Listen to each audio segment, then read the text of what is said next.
आज हम ऋतुराज जी द्वारा लिखी गई कविता कन्यादान के बारे में पढ़ेंगे। ऋतुराज जो हैं वो आधुनिक साहित्य के कवि माने जाते हैं। उनके जो काव्य का संग्रह है, उन्होंने 8 काव्य लिख चुके हैं, जिन्हें 8 काव्य संग्रह प्रकाशित भी हो चुके हैं। ऋतुराज जो कवि हैं वो जो है मुख्य धारा से या फिर इनसे पहले जितनी भी लिखे गए कविता है उनसे उन सभी से हटके एक नए तरह से कविता लिखने का प्रयास किया है, जो कि समाज के हाशिए वर्ग के लोगों की मुख्य चिंताओं से संबंधित है।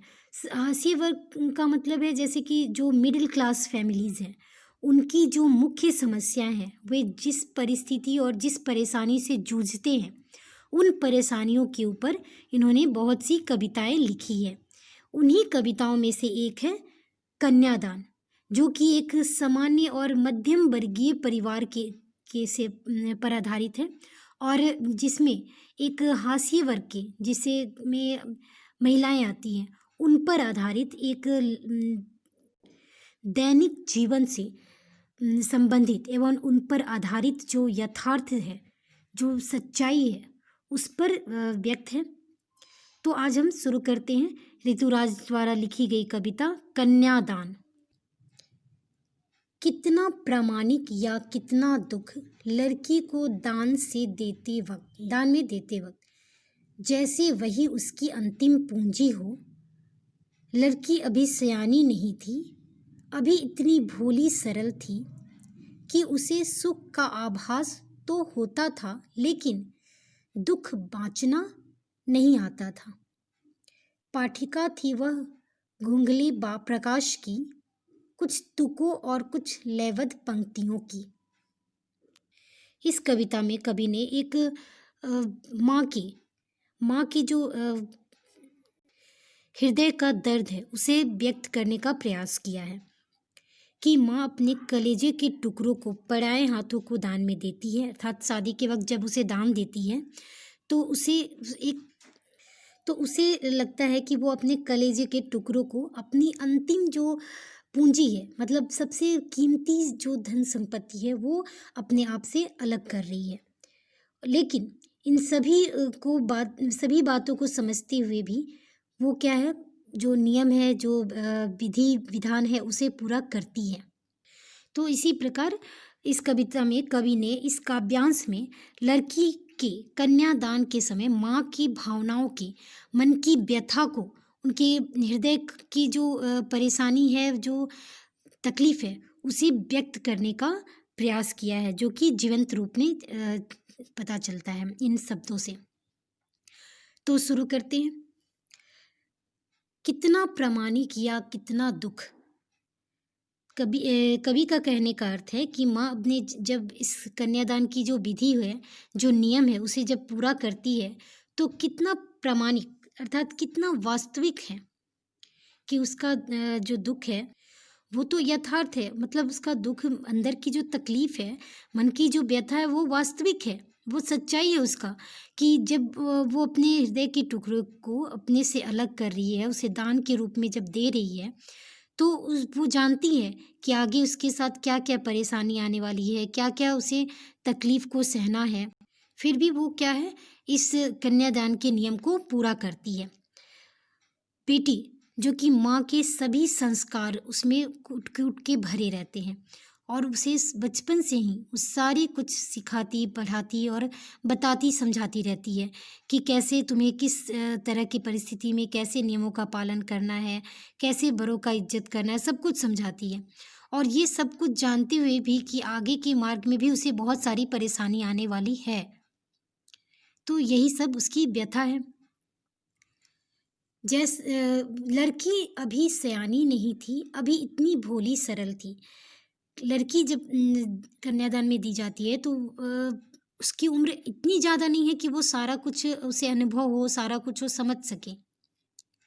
तो कभी उसी के बारे में कहते हैं कि लड़की भी इतनी सयानी नहीं है, अर्थात इतनी बड़ी नहीं है, अभी इतनी भोली सरल थी, मतलब अभी एकदम भोली एवं सरल स्वभाव की होती है, क्योंकि उन सारी जो परिस्थितियाँ हैं उससे वो अनजान होती है, इसलिए वो क्या है, सरल स्वभाव की होती है कि उसे सुख का आभास तो होता है लेकिन दुख बाँचना नहीं आता। अब कभी कहते हैं कि उसे सुख मतलब वो इतनी अनजान है, इन सारी जो परिस्थितियाँ उसके साथ बीत रही है, उससे वो बिल्कुल अनभिज्ञ है। उसे कुछ भी नहीं पता कि आगे के समय में उसके साथ क्या होने वाला है। वह तो सिर्फ़ उस समय की जो सुखी समय है, सुख का आभास जो कर रही है, बस उसे ही समझती है सही। क्योंकि उस समय उसके साथ जो हो रहा, वो उसे अच्छा महसूस हो रहा, लेकिन आगे की क्या होने वाली है, वो नहीं समझ पाती।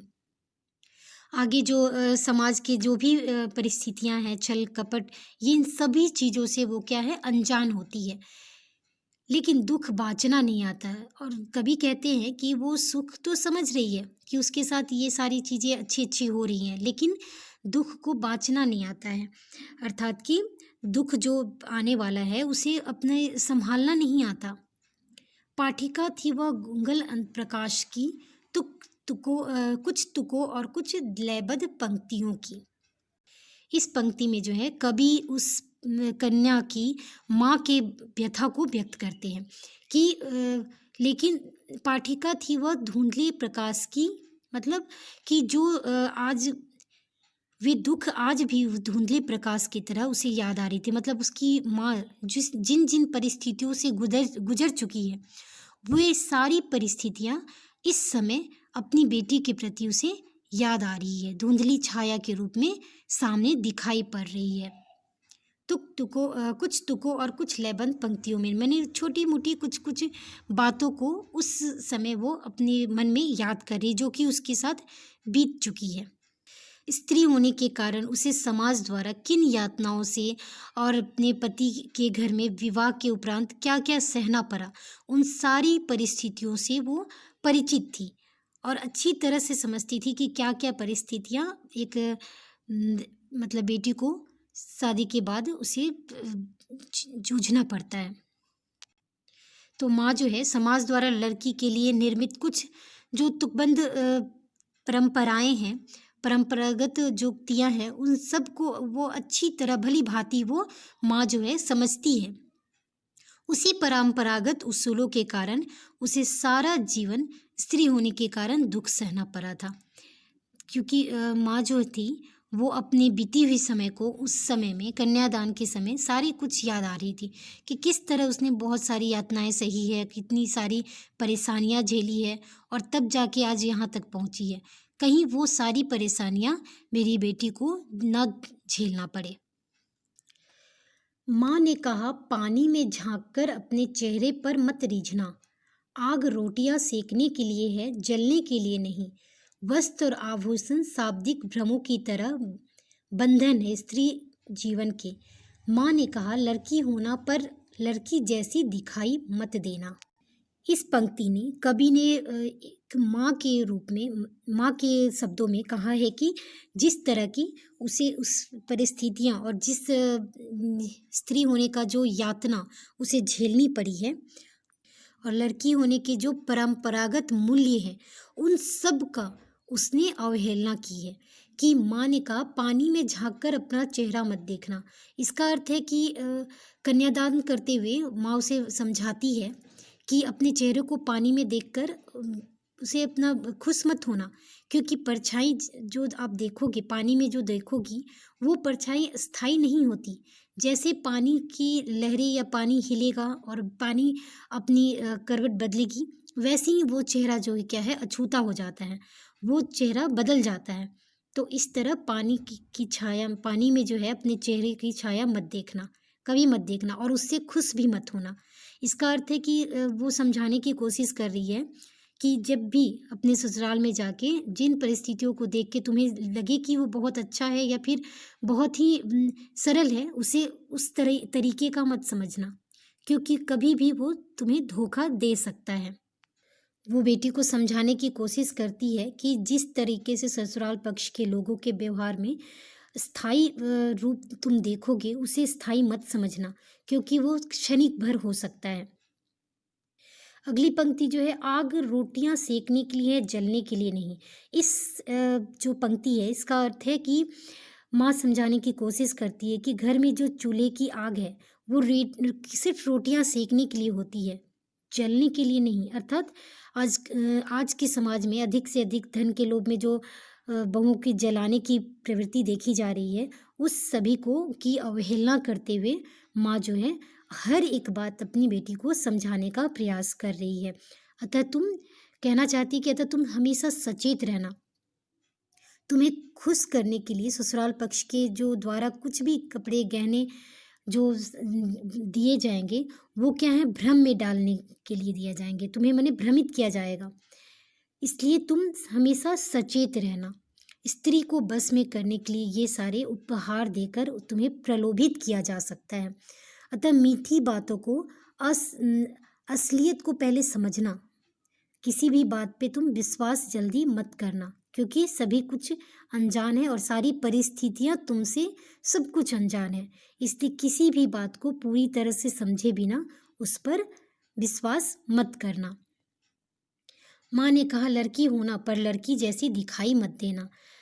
कहने का अर्थ है कि माँ अपनी बेटी को समझाती है कि तुम लड़की हो, लेकिन लड़की जैसी कोमल मत बनना। हमेशा जो है अपने आप को लाचार या फिर सहमी हुई मत दिखाना, वरना तुम पे कभी भी वे लोग भारी पड़ सकते हैं। ठीक है। तो इस तरह से अंत में जो है माँ अपनी बेटी को हर एक जो विपरीत परिस्थिति है उसके बारे में आगाह करती हुई, आगे के बारे में समझाती हुई, वो सभी बातों के प्रति विरुद्ध करने का सिखाती हुई जाती है। क्योंकि उसे प्रति क्षण ये डर लगता है कि कहीं उसकी बेटी भी समाज द्वारा अपने जो विवाह के बाद जो परिवार है उसके द्वारा जो है अत्याचार की शिकार ना बन बैठे, जैसा कि वो खुद भी झेल चुकी है। इसलिए वो हमेशा समझाती है और ये भी बात बताती है कि लड़की हो तो लड़की बनने के बजाय तुम जो है शक्तिशाली बनकर अत्याचार का मुकाबला करने के लिए तुम तैयार रहना, ताकि तुम पे कोई भी अपना अत्याचार या शिकार करने पर हावी ना हो सके। तो इस प्रकार से कवि ने इस कन्यादान के माध्यम से एक माँ के रूप में अपनी बेटी को दी गई जो महत्वपूर्ण सीख है उसके बारे में बताया है, और बेटी को प्रबल और शक्तिशाली और सारी माने परिस्थितियों से उबरने का प्रयास करने का सलाह दिया है। तो इस तरह से हमारा ये कन्यादान कविता जो है वो समाप्त होता है। अगर आपको ये वीडियो अच्छा लगा तो लाइक करें, शेयर करें और सब्सक्राइब ज़रूर करें। धन्यवाद।